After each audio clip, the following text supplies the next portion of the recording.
Y aquí tú puedes hacer lo que quieras para ser feliz, pero siempre vas a estar vacío. Llega la noche, no puedes dormir, tienes ganas de llorar, no sabes por qué. Te esfuerzas, nada te sale bien. Te casas lleno de amor, en poco tiempo tu hogar está destruido. Traes al mundo un hijo con alegría, lo educas, lo amas. Cuando llega a grande, él se destruye solo.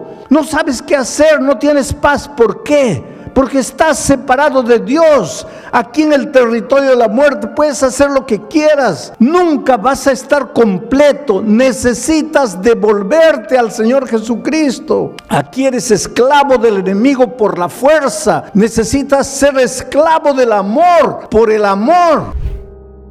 Queridos, vamos a abrir la palabra de Dios en la epístola de San Pablo a Filemón. La epístola de San Pablo a Filemón, solo hay un capítulo. Vamos a leer los versículos 1, 2 y 3. Pablo, prisionero de Jesucristo, y el hermano Timoteo, al amado Filemón, colaborador nuestro, y a la amada hermana Apia, y a Arquipo, nuestro compañero de milicia, y a la iglesia que está en tu casa. Gracia y paz a vosotros, de Dios nuestro Padre y del Señor Jesucristo. Ahora tú puedes leer el texto y preguntar así: ¿qué mensaje Dios tiene para mí? Por ejemplo, si tu hijo está en las drogas, ¿cómo te ayuda este texto a resolver ese problema? Si tu matrimonio está hecho pedazos, ¿cómo te ayuda este texto a resolver tu problema? Si estás desempleado, ¿de qué manera este texto te ayuda? Si vives peleando con tu patrón o con tu empleado, con tu vecino, ¿de qué manera este texto te ayuda? Si estás prisionero de un vicio, ¿cómo este texto te va a ayudar a quedarte libre de ese hábito? Esto es lo que hay que entender, y ese es el trabajo del predicador. Y es por eso que el predicador, antes de venir a predicar una hora, tiene que estar horas y horas y días y semanas analizando el texto y estudiando y tratando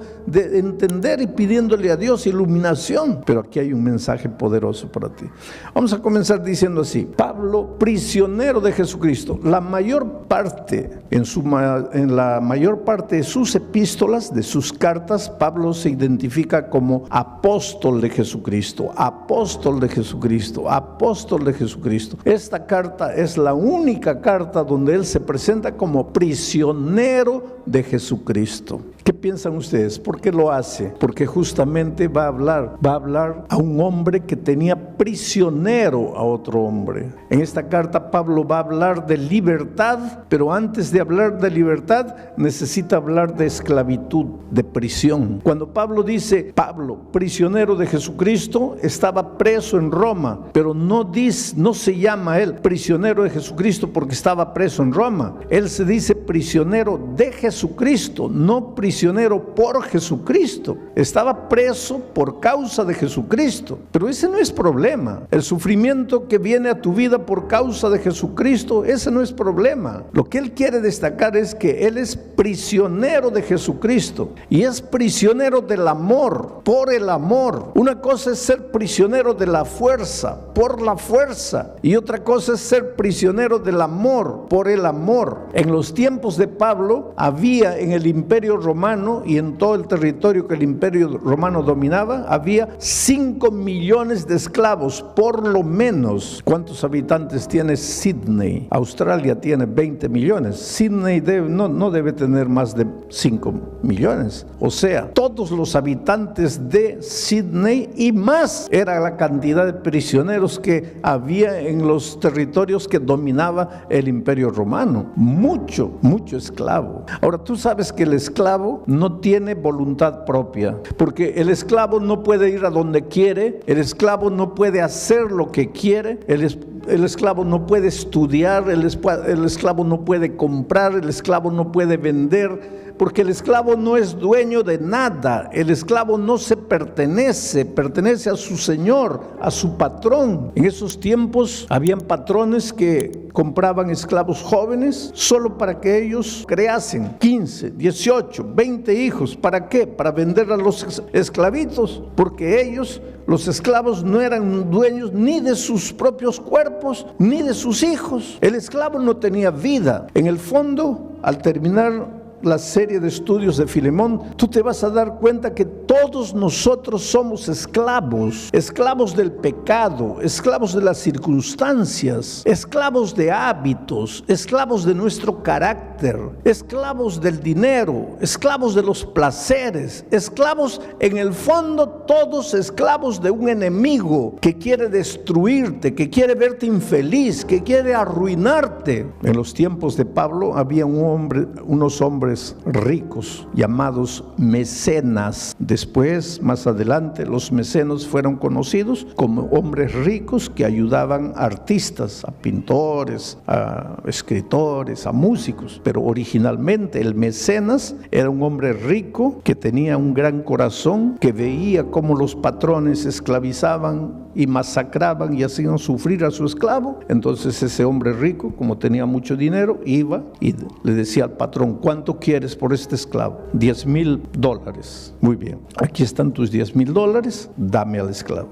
Entonces se lo llevaba al esclavo a su tierra, a su casa, y cuando llegaba aquí le decía: mira, te he comprado, pero ahora estás libre. ¿Cómo libre? Libre, pero no has pagado $10,000. Sí, pero no he pagado $10,000 para esclavizarte, he pagado $10,000 para darte la libertad. Estás libre. El esclavo se sentía tan comprometido, tan sensibilizado, que a veces le decía: mira, gracias, pero no quiero ser libre, yo quiero ser tu esclavo. Y entonces el mecenas le decía: está bien, si quieres puedes quedarte en casa. Sí, pero te voy a servir. Está bien, si quieres puedes servirme, pero recuerda que lo vas a hacer por amor, no por la fuerza. Allá eras esclavo por la fuerza. Aquí, si tú quieres, puedes seguir siendo esclavo, mas ahora vas a ser esclavo por amor. Me sirves no por obligación, me sirves porque quieres, me sirves porque me amas, me sirves por gratitud, no por obligación. Entonces, en este mundo, querido, tú tienes que escoger o ser esclavo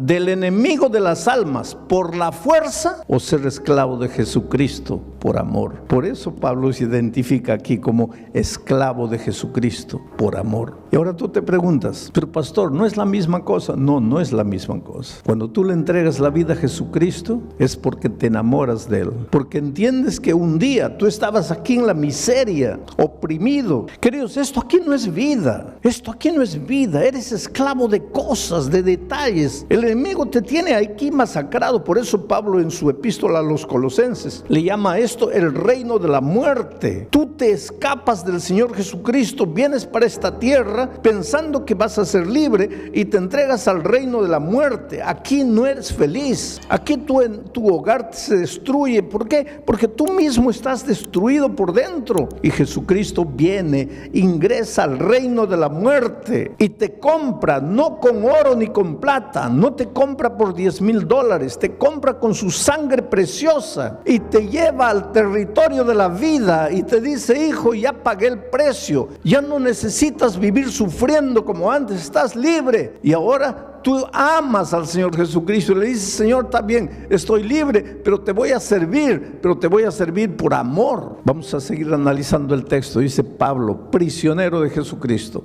y el hermano Timoteo, que ayudaba como secretario a Pablo, escribe al amado Filemón, colaborador nuestro, al amado Filemón. No era amado de Pablo, aunque Pablo lo amaba. En el fondo, Filemón era amado del Señor Jesucristo, amado de Dios. Y esta es otra de las cosas que tienes que entender. Tú eres amado de Dios. Tú eres precioso para Dios. En todos estos años de pastor, para mí, la cosa más difícil ha sido hacerle entender al ser humano que es amado de Dios. Te voy a decir una cosa: Dios te ama de una manera que tú jamás vas a entender. Dios te ama. La gente dice así: pero pastor, ¿cómo Dios puede amarme si yo soy malo? Dios te ama. Si eres bueno, te ama. Si eres malo, te ama. Si aceptas la palabra de Dios, te ama. Si la rechazas, te ama. Si te portas bien, te ama. Si te portas mal, te ama. Hay dos cosas que necesitas colocar en tu mente. No hay nada que puedas hacer para que Dios te ame, porque Dios ya te ama sin que hagas nada. Y hay otra verdad: no hay nada que puedas hacer para que Dios deje de amarte, porque hagas lo que hagas, Dios siempre te va a amar. El otro día un viejito, un ancianito, me dice: pastor, no diga eso. ¿Por qué? Porque si usted dice eso, los pecadores van a decir: pues si Dios me ama, entonces ¿para qué me preocupo? Ya Dios me ama. Quiere decir que yo tengo que adaptar lo que Dios dice a mi manera de pensar. No puedo. A mí humanamente, los que merecen amor son los buenos, los malos no merecen amor. Eso es para mí como ser humano, pero Dios es Dios, y la Biblia dice que Dios es amor. No dice que Dios tiene amor, dice que Dios es amor. Yo creo que los seres humanos difícilmente logramos entender esto, porque para nosotros los hombres, aquí está Dios y aquí está su amor, pero desde el punto de vista bíblico, Dios está aquí y su amor. No hay separación entre Dios y su amor. Dios es amor. Y para que entiendas bien esto, te voy a hacer una ilustración tonta, porque esta ilustración es tonta. ¿De qué está hecho este púlpito? De microfibra. ¿De qué está hecho mi traje? De tela. ¿De qué está hecho mi zapato? De cuero. ¿De qué está hecho este micrófono? De metal. Y ahora viene la pregunta tonta: ¿de qué está hecho Dios? Pues es una tontería. Dios no está hecho. Dios es Dios. Pero solo para que entiendas, y si estuviera hecho Dios, ¿de qué estaría hecho? ¿Cuál es la sustancia de su ser? ¿Cuál es la esencia de su ser? Pues Dios es amor. Por lo tanto, cuando tú dices: si te portas mal, Dios te va a dejar de amar, ¿qué tontería estás diciendo? Estás diciendo: si te portas mal, Dios va a dejar de ser amor. Dios nunca va a dejar de ser amor. Dios nunca va a dejar de amarte. Él es Dios, Él es amor. Él jamás te va a dejar de amar. Entonces, pastor, no necesito preocuparme porque ya estoy salvo. No digas eso, porque yo te estoy hablando del amor de Dios, no te estoy hablando de la salvación. Hay mucha gente que se va a perder a pesar del amor de Dios, porque el amor de Dios no te va a salvar. Para salvarte necesitas aceptar el amor de Dios. Y cuando tú estás aquí en el territorio de la muerte, tú no quieres a Dios. Dios te ama. ¿Acaso Dios no dice: no quiero la muerte del impío, sino que se arrepienta y regrese? Pues aquí está Dios, no quiere tu muerte. Pero si tú estás en el territorio de la muerte y no aceptas a Dios, pues te vas a morir. No porque Dios dejó de amarte, sino a pesar de que Dios te ama. Querido, nunca te preguntes ¿dónde está Dios cuando el dolor llega a tu vida? Porque Dios está siempre en el mismo lugar. No es Dios que te deja, eres tú que deja a Dios. No es Dios que te abandona, eres tú que lo abandonas. No es Dios que se separa de ti, eres tú que te separas de Él. Dios está siempre llamando.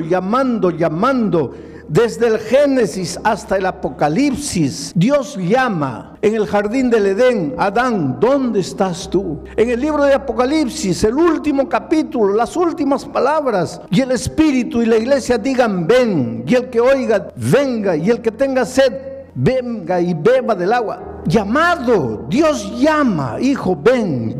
¿Por qué? Porque tú estás aquí, tú te has separado de Dios, tú te has venido aquí, y aquí tú puedes hacer lo que quieras para ser feliz, pero siempre vas a estar vacío. Llega la noche, no puedes dormir, tienes ganas de llorar, no sabes por qué. Te esfuerzas, nada te sale bien. Te casas lleno de amor, en poco tiempo tu hogar está destruido. Traes al mundo un hijo con alegría, lo educas, lo amas. Cuando llega a grande, él se destruye solo. No sabes qué hacer, no tienes paz. ¿Por qué?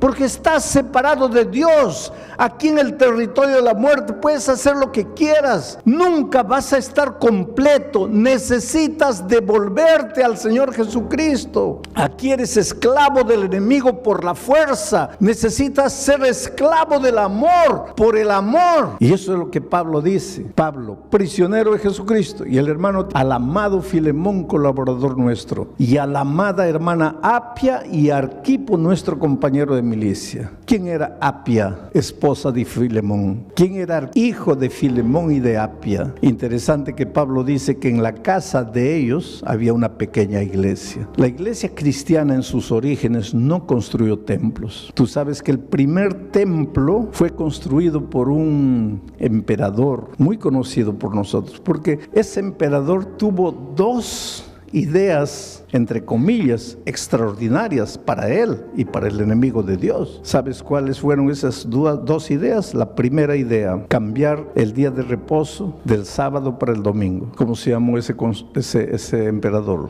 Constantino. Pero él tuvo una segunda idea, construir un templo, porque hasta Constantino nunca se había construido templos. Y te estoy hablando del siglo III. ¿Y dónde se reunía la iglesia cristiana en sus primeros años? En las casas o en las sinagogas, porque habían judíos enteros que se convertían y la sinagoga se quedaba vacía, y entonces se reunían en las sinagogas, pero en la sinagoga no había púlpito, la gente no estaba ahí y el predicador aquí. En la sinagoga las bancas eran así, entonces se conversaba, se estudiaba. Y después en las casas, y en la casa de Filemón estaba su esposa Apia, su hijo, y ellos se reunían en la casa para estudiar la palabra de Dios, invitaban a sus vecinos, y entonces esa familia de 3 ya tenían 4, 8, 10 estudiando la palabra de Dios. Y cuando ya se hacía un grupo que no cabía en la sala, entonces se dividía el grupo y se abría en otra casa, y cuando se llegaban a 12 se dividían y se iban a otra casa, y la iglesia se multiplicaba de esa manera. Pero entonces Constantino inventó el templo. Como él se convirtió al cristianismo entre comillas, pues ahora tenía todo el dinero del gobierno, construyó un templazo enorme, y las personas salieron de las casas y se fueron al templo. Y ahí entró el problema. Se acostumbraron a quedarse sentadas oyendo a un hombre, y desapareció la vida de la iglesia. Si tú quieres devolverle vida a la iglesia, no digo ahora que no nos reunamos como cuerpo todos en un templo, pero la vida de la iglesia tiene que estar en las casas, en los grupos pequeños en las casas. Esto es bíblico. Y en los lugares donde la iglesia ha vuelto a vivir en las casas, la iglesia crece espiritualmente y se multiplica, porque es más fácil para el vecino caminar 10 pasos a la casa del vecino que caminar 15 kilómetros hasta el templo. Entonces la vida está en las casas. Era así que la iglesia se multiplicaba en los primeros años. Pero mi mensaje esta noche está en el último versículo. Gracia y paz a vosotros, de Dios nuestro Padre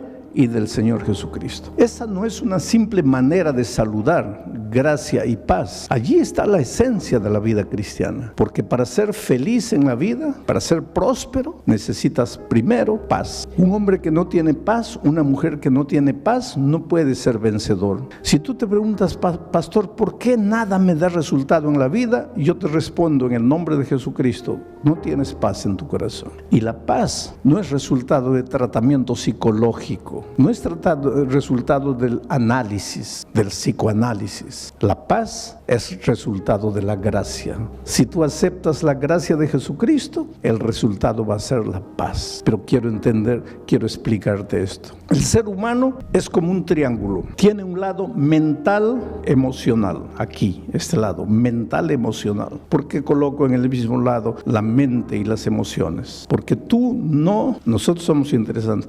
Yo te amo con todo mi corazón. Nadie ama con el corazón. El corazón es un órgano del cuerpo que solo tiene una función. Su función no es amar, su única función es bombear sangre. Nadie ama con el corazón, se ama con la cabeza. Pero poéticamente es: te amo con todo mi corazón. Tu pobre corazón está bombeando sangre, no está ni preocupado en amar. Quien ama es tu cabeza. Una persona odia con la cabeza. Una persona peca comenzando con su cabeza. Una persona se resiente con su cabeza. De aquí nacen las emociones. Por eso todos los seres humanos tienen un lado mental, emocional. Tienen un lado físico. Tienes hambre, tienes sueño, te cansas, tienes un lado físico, un cuerpo. Y tienes un lado espiritual. Todas las personas tienen este lado espiritual. La felicidad en la vida, si quieres ser feliz, es simple. Este triángulo tiene que estar perfecto. Cuando este triángulo se desregula, eso se llama infelicidad. Cuando este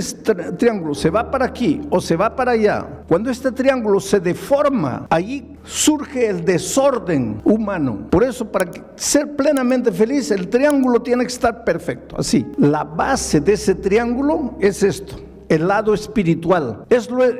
El lado espiritual es lo que le da sustentación al triángulo. Cuando tu lado espiritual va bien, tu lado emocional, mental va bien y tu lado físico va bien. Pero la base es el lado espiritual. Esto se llama paz. Estás en paz cuando estás en armonía, cuando el triángulo está perfecto. Todos los seres humanos tenemos un lado mental, emocional, un lado físico y un lado espiritual, quieras o no quieras. El otro día yo viajaba de San Pablo a Brasilia y a mi lado estaba sentado un periodista brasileño famoso por ser un gran periodista y famoso por ser ateo, y él no esconde el hecho de que sea ateo. Pero en la conversación pues me preguntó quién era, yo le dije que era pastor y comenzamos a hablar de asuntos espirituales y él me dice: mire, pastor, yo no soy un ser espiritual. ¿Por qué? Porque yo no creo en Dios. Le digo: pero usted puede no creer en Dios, pero usted tiene un lado espiritual. No, pastor, no me entiende. Yo no creo en Dios, yo no creo en esas cosas, por lo tanto yo no tengo ese lado espiritual. Hay mucha gente que piensa así: no, yo no tengo el lado espiritual. No, eso no depende de ti, querido. Eso no depende de ti. Tú estás vivo, entonces eres un ser mental, emocional, físico y espiritual, aunque no quieras. Por ejemplo, si tú me dices: pastor, yo no tengo el lado físico, yo no tengo hambre. Está bien, puedes decir, pero vas a tener hambre. No, yo no creo en el hambre. Está bien, puedes no creer, pero vas a tener hambre. Pero pastor, yo puedo escribir un libro diciendo que el hambre no existe, pero cuando llega la hora de comer vas a tener que comer, porque eso no depende de ti, no eres tú. Dios te ha hecho así. Tú odias, tú amas porque tienes un lado espiritual. Tú tienes hambre, tú te cansas, tú duermes porque tienes un lado físico, no depende de ti. Y tú tienes un lado espiritual, no depende de ti, lo tienes. ¿Sabes cuál es la tragedia del ser humano? Que hace todo para desarrollar su lado mental, emocional. Hace todo para desarrollar su lado físico, pero no hace nada para desarrollar su lado espiritual. Y sin embargo es el lado espiritual que sustenta la unidad de su ser. Entonces por eso es que el ser humano en este lado le va bien, tiene un título doctoral, tiene buen empleo, pues hace psicoanálisis, pero algo le falta. En este lado, pues hace ejercicio, se cuida, se alimenta bien, pero algo le falta. Y se pregunta: ¿pero por qué no soy feliz? Pero es que te está faltando el lado espiritual. Y para que sientas que está bien esto, tienes que devolverte al que te creó. Porque hay una cosa: tú viniste de las manos de Dios. Por lo menos yo espero que tú creas que viniste de las manos de Dios. Y si esta noche estás aquí es porque crees que has venido de las manos de Dios. Si no viniste de las manos de Dios, solo puede ser fruto de la evolución. Hay mucha gente que cree que el ser humano es fruto de la evolución. Si eres fruto de la evolución, entonces eres fruto del acaso. Eres una coincidencia. Y si eres fruto del acaso, tú no sabes de dónde vienes y no sabes a dónde vas y no sabes por qué viniste al mundo. Yo prefiero creer que vengo de un Dios de amor, que tiene un plan para mí, y que si las cosas no están andando bien en mi vida, es porque no he descubierto ese plan. ¿Dónde está ese plan? En la palabra de Dios. El otro día alguien me dice: pero pastor, yo no quiero estudiar la Biblia porque no quiero cambiar de religión. Hay mucha gente que piensa que hay que estudiar la Biblia para cambiar de religión. La Biblia no tiene nada que ver con religión. La Biblia tiene que ver con la vida, con tu vida. Por eso Pablo, cuando empieza su carta, dice: te deseo paz, pero nunca vas a tener paz si primero no tienes gracia. ¿Qué cosa es gracia? Viene de la palabra gratis. No tienes que hacer nada para salvarte. No tienes que comprar la paz. No tienes que comprar el sueño. No tienes que comprar el amor. Tú no eres salvo porque merece. Nadie merece. Todos estamos destituidos de la gloria de Dios. Todos hemos pecado. Tú necesitas gracia. Tú necesitas ser amado. Tú necesitas devolverte. Tú necesitas reconocer que lejos de Jesús nunca serás feliz. Por eso estas 4 noches te voy a mostrar tu necesidad de Jesucristo. Pastor, ¿esto que acabo de predicar funciona? Claro que funciona. Y te voy a mostrar ahora con una historia de la vida real cómo esto funciona. Yo estaba predicando hace algunos años atrás en la ciudad de Santa Cruz de la Sierra, en Bolivia. ¿Hay algún boliviano aquí? Ah, bueno, ahí hay una señora boliviana, qué bueno. ¿No es de Santa Cruz de la Sierra? No. Muy bien. Yo estaba predicando en Santa Cruz de la Sierra. Ahora en el mes de septiembre vuelvo a Santa Cruz de la Sierra. Vuelvo a Bolivia para predicar 4 noches. Una en La Paz, otra en Oruro, otra en Cochabamba y otra en Santa Cruz. Pero yo estaba predicando en Santa Cruz en un estadio así cubierto para unas 5,000 personas. Y pues todas las noches cuando yo termino de predicar hago un llamado. Pido a las personas, ¿cuántos quieren aceptar a Jesucristo y venir aquí adelante? Esta noche también voy a hacer una invitación. Más adelante, ahorita no. Pero ¿por qué digo que las personas se levanten y vengan? Por un simple motivo. Yo no soy simplemente un expositor de un tema. Yo soy un pastor, yo soy un predicador. Y mi misión no es solo exponerte un tema y decirte que Dios te bendiga. Mi misión es llamarte, traerte a Jesucristo. Es hacer que tú le abras el corazón a Jesús. Y es por eso que al final de mi mensaje siempre digo, ¿cuántos quieren levantarse y venir y entregar la vida a Jesucristo? Y eso es lo que hice allá en Santa Cruz de la Sierra. Y la primera persona que se levantó fue un borracho, un ebrio, pero no era un ebrio porque hay un ebrio que se puede controlar. Este pobrecito estaba acabado por la vida y vino por el corredor así todo tambaleándose, y pues lógicamente que la gente comenzó a reír porque seguramente pensaba, ese pobre hombre no sabe ni entiende lo que está haciendo. Y el pobrecito vino aquí y se paró aquí y ni podía estar firme, aquí también estaba todo así y lloraba. Y pues tampoco eso es raro porque los borrachos lloran por todo, ¿no? Entonces estaba ahí llorando, pero lo que me llamó atención es que era un andrajoso, ropa sucia. Se notaba que esa ropa no salía de su cuerpo hace meses, todo mugriento, cabello largo, sucio, barba. Y olía mal, olía feo, porque después de él mucha gente comenzó a venir, pero cuando llegaban cerca de él, así con discreción se retiraban un poco distante, porque no podían aguantar el olor de ese hombre, horrible, pero ahí estaba él. Bueno, terminó esa noche, la siguiente noche dije así, los que anoche se han levantado ya no se levanten hoy, porque anoche ya se levantaron. Hoy día yo quiero que se levanten solo los que no estuvieron anoche. A ver, ¿quién es la primera persona que se va a levantar? ¿Y quién aparece ahí atrás? El borracho nuevo. Y llega aquí. Y pues la gente ahora sí se largó a reír porque dijo, ahí está la prueba de que no entiende nada. Porque si el pastor dijo que los de anoche ya no se levantan y él vuelve a levantarse, pues está borracho. La tercera noche, pregunto, ¿quién es la primera persona? Y yo pensé, ¿el borracho va a aparecer? No apareció. La otra noche no apareció. Bueno, pensé, ya no vino más. Pero la última noche hice otra invitación. Dije, mire, todas las noches les he llamado para que ustedes se levanten y vengan y le entreguen la vida a Jesucristo. Pero esta noche quiero invitarles, ¿cuántos quieren bautizarse? Y la primera persona que se levantó fue un hombre, camisa blanca, pantalón jeans, y traía una Biblia en la mano y venía así. Y llegó aquí al frente, se notaba que estaba bien peinadito porque se había echado bastante gel en la cabeza, su cabello estaba duro, y aquí al frente con su Biblia así lloraba y lloraba y lloraba. Mucha gente vino esa noche y yo le dije, espera, yo te conozco a ti. Y él levantó la cabeza y dice, pastor, el borracho soy yo. Pero no estaba borracho, estaba sano, se había bañado, se había cortado el cabello, la barba, estaba bien vestido. Bueno, terminó aquella noche, comenzó el bautismo, yo me fui al camarín, estaba sentado ahí. Cuando salgo lo veo en el corredor llorando y me acerco y le digo, oye, ¿qué fue? Y él dice, pastor, es que yo quise bautizarme esta noche, pero los hermanos no quieren. Dicen que si el domingo yo he estado borracho, ¿cómo me voy a bautizar hoy día? Ellos quieren que yo espere. Y él dice, sí, yo entiendo, pastor. ¿Quién va a creerme? ¿Quién va a creer en mi conversión si hace 5 días yo estaba borracho? Lo que nadie sabe es mi historia, pastor. ¿Qué historia? Me dice, pastor, yo tenía 20 años, 21 años. Era un ingeniero bien empleado en una de las mejores empresas mineras de mi país. Una carrera profesional brillante. Me casé con otra niña de 20 años. Nos fuimos de miel y cuando regresábamos yo dormité en el tránsito, en el volante.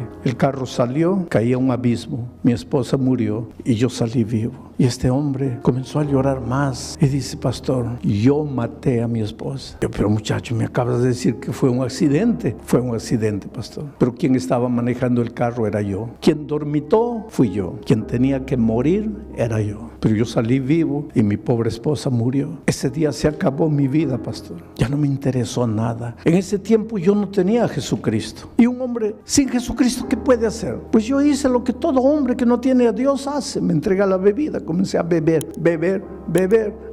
En 6 meses, después de muchas advertencias, perdí el empleo por causa de la bebida. A mí no me interesaba nada. Pastor, estamos cumpliendo ahora, este año, 30 años de aquel incidente. 30 años. Yo perdí el empleo, me escondí de la familia, me vine a Santa Cruz. Yo no vivo, pastor, yo soy un animal. Yo nunca me baño, yo nunca me cambio de ropa. Yo casi ni como, pido limosna para comprar bebida. Yo vivo permanentemente borracho. Hace 30 años yo no paro de beber un día. Duermo en los cementerios, duermo en la calle. Y el domingo, ¿sabe por qué entré? No, yo no quería escuchar palabra de Dios. Yo entré porque estaba lloviznando. No tenía dónde esconderme la lluvia. El único lugar abierto era el Coliseo. Entré, me senté allá atrás. Yo estaba borracho, totalmente borracho. Pero yo me di cuenta de todo y yo entendí todo lo que usted predicó. ¿Cómo entendiste? Pastor, cuando usted dijo así: esta noche solo tienes 2 caminos. El primer camino es levantarte y volver a la casa y continuar viviendo la vida que has vivido hasta hoy. Pastor, ese camino para mí no existía. Yo me iba a levantar para volver a qué casa si yo no tenía casa. Para continuar viviendo la vida. ¿Qué vida si yo no tenía vida? Por lo tanto, ese primer camino no existía para mí. Ahí usted dijo: hay un segundo camino. Levantarte y venir aquí y entregarle la vida a Jesús. Pastor, es verdad que yo estaba borracho, mi mente oscurecida por el alcohol. Yo sentí cuando la gente se rió de mí, pero ese era mi único camino. Yo estaba perdido, yo era un animal. En mi dolor yo me daba cuenta de lo que pasaba y yo entendí que solo Jesús podría hacer algo por mí.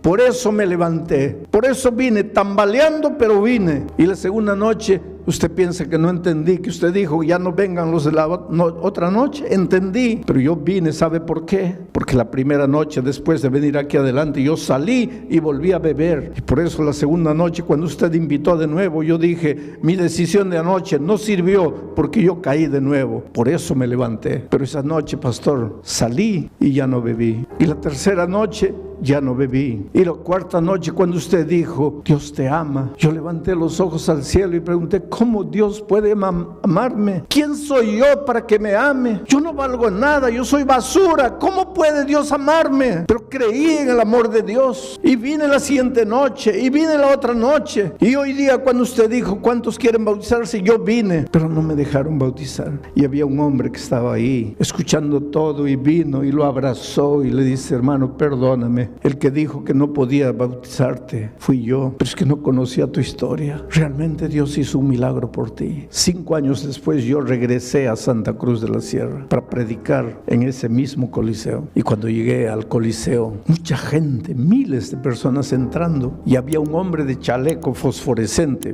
con un radio en la mano, con una linterna en la otra, corría de un lado para otro, daba órdenes: cierren aquella puerta, abran la otra, eso, y aquí, corre para aquí, corre para allá. Y cuando llegó mi carro, él comenzó a transmitir: llegó el pastor, abran la puerta de atrás y tal. Y el pastor me dice: pastor, ¿se acuerda de este hombre? No, es el borracho de 5 años atrás. Ahora está coordinando todo el sistema de seguridad del evento, transformado por Dios. Está bien empleado. En esa época estaba de novio, se iba a casar. Ahí yo me pregunto: ¿quién es Jesús? ¿Quién es Jesús que te encuentra en la vida destruido, acabado? Tal vez no como este borracho, pero te encuentra con tu vida hecha pedazos.